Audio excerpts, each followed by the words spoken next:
I happened to come back from one show and I was having a slow month with acting and audition. I don't know, I put extra time and energy into like loading up the eBay, and it was a full moon, and we lived in LA at the time, and we had a balcony. So I had my husband help me load all the crystals onto like our we had a TV stand with wheels on it. So we put them all. I'm like, let's just put them out in the full moon. So we pushed basically all the crystals out onto the balcony, and it looked really cool. And so I took a photo and I posted on Instagram. And the yoga studio that I was going to, Rama, we knew Guru Jagat. She caught wind of she was a big crystal patron, let's say.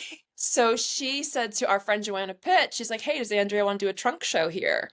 Meaning just bring all the crystals into Rama and sell them for a couple days. And I was like, I don't know, do I? I mean, it was just, I don't know, it just came. I had never thought about doing it, and I'm a manifesting generator for those human design people. And when an idea is presented to me, I usually immediately recoil and be like, ha, no, ah.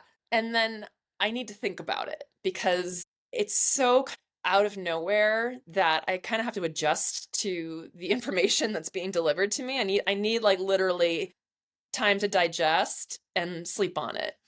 And so the next day I woke up and I was like, yeah, yeah, I'm going to do that. Okay. And then it was just kind of off to the races where suddenly I'm thinking about, oh, how will I present them? How do I want to display them? How do I want to set it up? Is this going to be a giant altar? Oh my God, I'm going to build an altar. That's what this is going to be. And what is the theme? They were doing a workshop that weekend. So what's the theme of the workshop? Okay, so they're going to want crystals for relationships and they're going to want crystals for balance.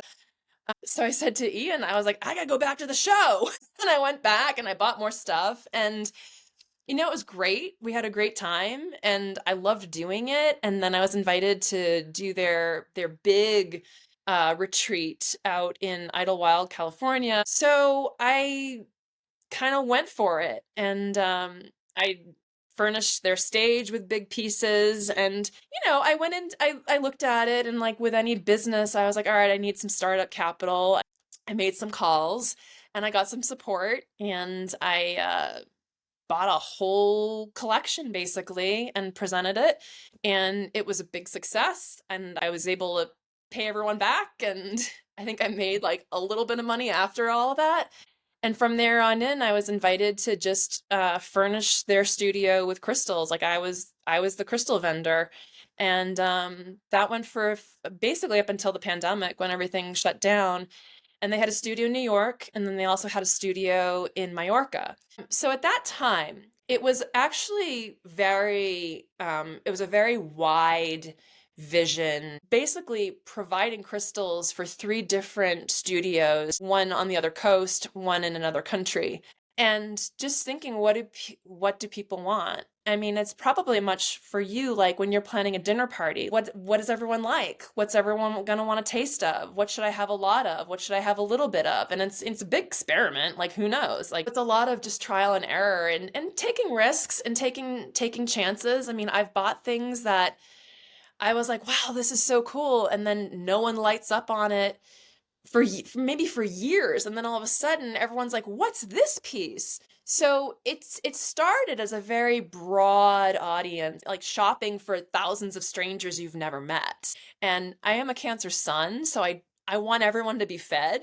Like I want everyone to get what they want and I want to provide it for everyone. So then when the pandemic happened and of course, a lot of storefronts were closed, I went strictly online with Instagram, and I had met so many people at that time, which was great.